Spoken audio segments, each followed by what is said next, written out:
All right, everyone, we're back here again with another video. This is your boy ChronicTurbo. Here we have a 2023 Subaru Ascent. This is the Onyx Edition. It's a 7-passenger all-wheel drive SUV. Now, this vehicle, as you can see from the way it looks, is very rugged. And it's a pretty large vehicle based on, I think it's the largest that Subaru sells at the moment, if I'm not mistaken. It is a 7-passenger vehicle, so you can haul your entire family. And I'm just giving you a good look of it. And you have your rims right there. And for the rims, you're talking about a 20-inch black alloy wheel. You do have LED fog lamps on here as well. See, that's the fog lamps right there, right at the bottom. Very nice looking vehicle, as far as Subarus go at least. Ground clearance, you do have 8.7 inches of ground clearance, so a nice little ride height to it. Towing capacity of 5,000 pounds. MPGs, you're talking about 21 combined with 19 in the city and 25 on the highway. And it is paired with a CVT. Does have an 8-speed manual shift mode. For those of you that care, me honestly, I don't care for this type of vehicle. Horsepower is 260 horsepower, 277 pound-feet of torque. Does come from a 2.4 liter intercooled turbocharged 4-cylinder engine. You guys know it as the Boxer, or if you don't know, that's what it's called. Now the vehicle is a little dusty, you know, haven't got around to cleaning it yet, but I'll go ahead and show you guys the key fob to the vehicle as well. Here we are, Subaru key fob for the 2023 Subaru Ascent. Now we're going to go ahead and pop the trunk and show you what that space looks like in there. The last row is folded down, but as you can see, really good amount of trunk space. And even if I would have pulled the row up like that, just put on these little levers right here, still a good amount of space. I think it's class competitive. It's more than enough, if you ask me. You go ahead and press this button up here to close it. Now guys, it's really cold out here. Like, I'm freezing right now. Why did it open back up? Sorry about that. The lift gate would not close because there was something blocking it. But here's the rear seat of the vehicle. We're going to take a look at the interior, of course. And here's your last row. I'm not going to climb back there. Man, might as well, since I'm already fully committed. Might as well. Ooh, this hurt, man. Obviously, this is not meant for someone like me to be back here. But you can theoretically put an adult back here, just not someone my height, of course. As you can see, I don't have a lot of headroom. There is a decent amount of space back here. I do have a decent amount of leg room. Just not a lot of space for someone my size, of course, but it's not meant for somebody like me. Now we go back to the rest of the vehicle. I'm going to go ahead and climb back out, as uncomfortable as it is.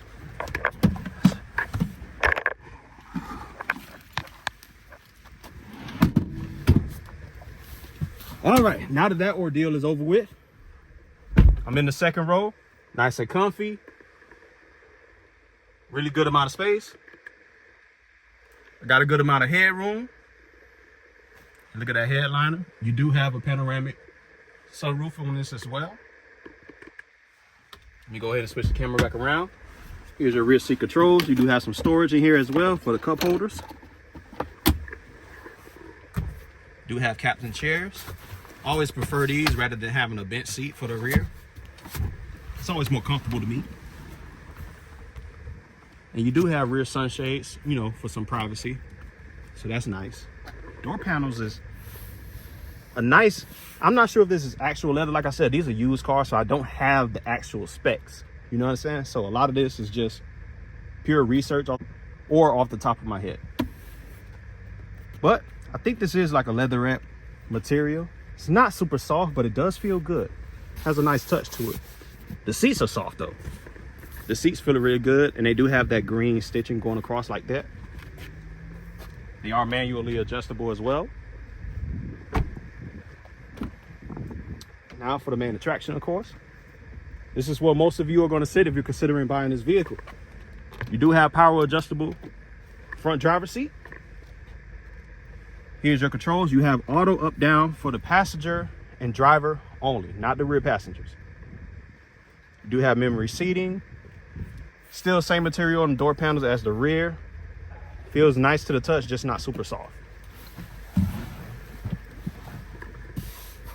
It is kind of like a hard, I mean, it's not super hard. It's just, it ain't leather.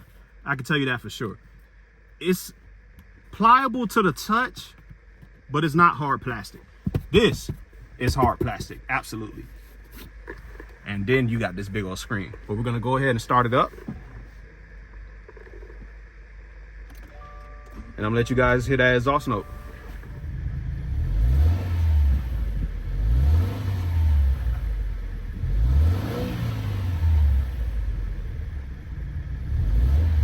Okay, now I know this is not a race car or anything like that, but you know, let me know how y'all feel about the exhaust note in the comments.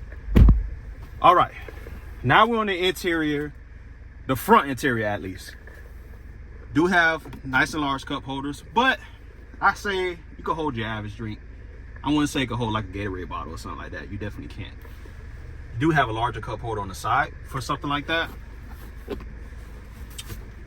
Good amount of storage in here as well. You have your coin holder.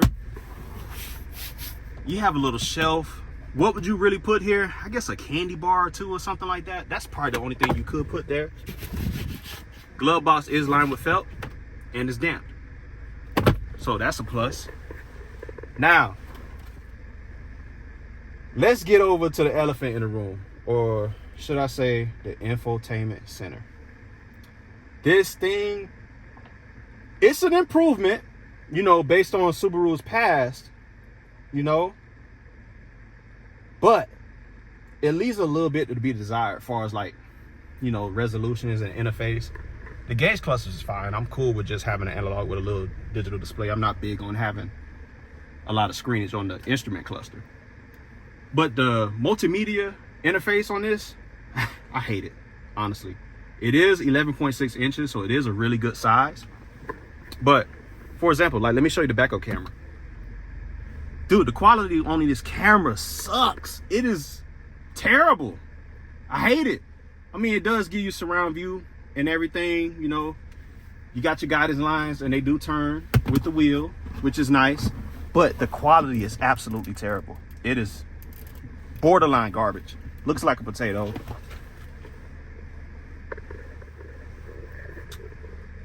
Let me open up the roof for you. And it also tilts as well.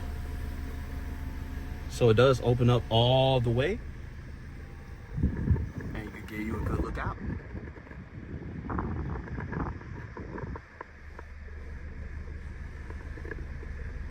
And that's it for the interiors. Not a ton to look at in here. I don't know what that is. If you guys know what that is, please let me know. Like I said, these are used vehicles.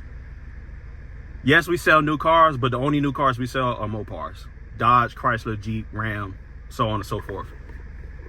So everything else is entirely new to me. This is my first time ever sitting in one of these. I have never drove one of these in my life. So as you guys are learning about it, so am I. So we're learning together. But that's why I try to push on my channel. You know, I'm down to earth. I'm not a know-it-all. I'm okay with learning from you guys as well. You know, some of you guys may own this vehicle and may be able to teach me a few things, and I'm willing to learn. I'm all for that. But now I'm gonna go ahead and show you under the hood, let you get a good look at this boxer engine. So you can see what it looks like underneath. I hate it. I absolutely hate it. You guys let me know what you think. No, I'm just kidding. I mean, it's not really much to look at. It's not a sports car, like I said. It's not designed to be pretty. It's designed to be functional. It's just a very rugged vehicle. Subaru is known for their, you know, I wouldn't say reliability, but you know, they're built tough. I mean, the same company that builds garbage trucks, man, they built to take a beating. So this type of vehicle you buy, if you want something that is definitely going to be able to last and pretty much take anything you could throw at it. You have these nice roof rails along the top as well, nice and solid. Like I said, the vehicle is dusty. We just had a dust storm roll through here, but it's in tip-top condition. All right, guys, I'm out of here. And before I go, I just want to remind you, you know, once we hit 1,000 subs on YouTube, I will be doing a cash giveaway. All you have to do is comment, and I'll keep track of it from there. I'm just going to randomly pick someone. You just have to be a subscriber, of course. You know, it's not fair to the people that are subscribed to not be included. So just be on the lookout for that. All right, peace.